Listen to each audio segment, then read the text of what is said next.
En plein cœur des Balkans, l'Albanie. Une république communiste jusqu'en 1991 qui vivait dans l'ombre de son voisin soviétique.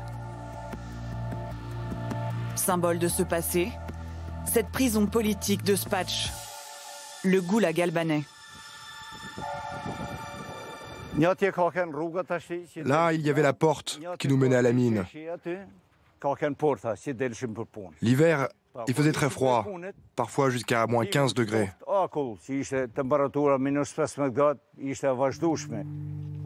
Pendant plus de 20 ans, des milliers de prisonniers soumis au travail forcé, humiliés, torturés.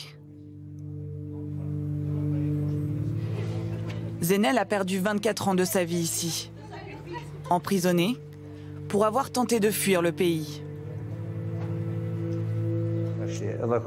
On n'avait pas le droit de se plaindre. Et lorsqu'un prisonnier mourait, les geôliers se réjouissaient et disaient tant mieux, un ennemi en moins. Aujourd'hui, il revient régulièrement sur place pour faire visiter ce qui a été son enfer. Ne jamais oublier. Près de 30 ans après la fin du régime, lorsqu'il évoque la Russie, l'inquiétude est toujours là. La Russie est dangereuse. C'est un pays militariste.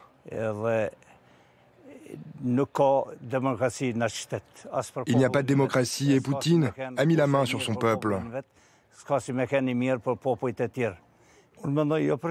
C'est une menace pour l'Albanie et pour tous les Balkans. Mais on ne se laissera pas faire.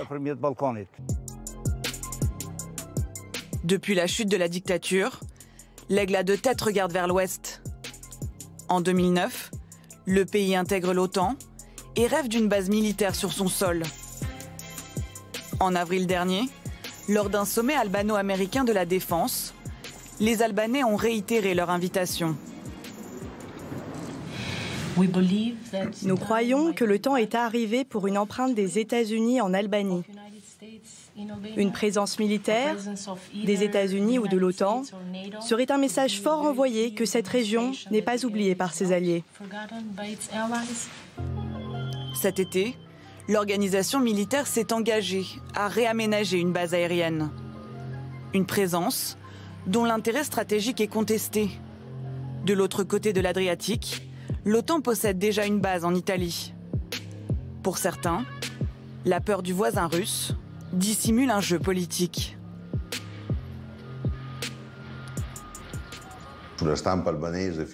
Les médias albanais pro-gouvernement essaient de faire passer l'idée que les Russes financent les leaders de l'opposition pour mettre la pression sur Trump ou perturber la politique européenne.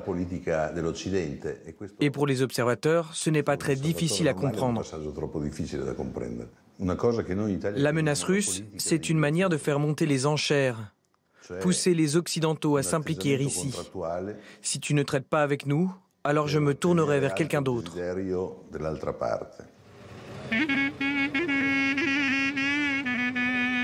Dans les rues de Tirana, pas de doute pour les Albanais. Leur avenir doit s'écrire en Occident. 96% de la population se dit pro-européenne.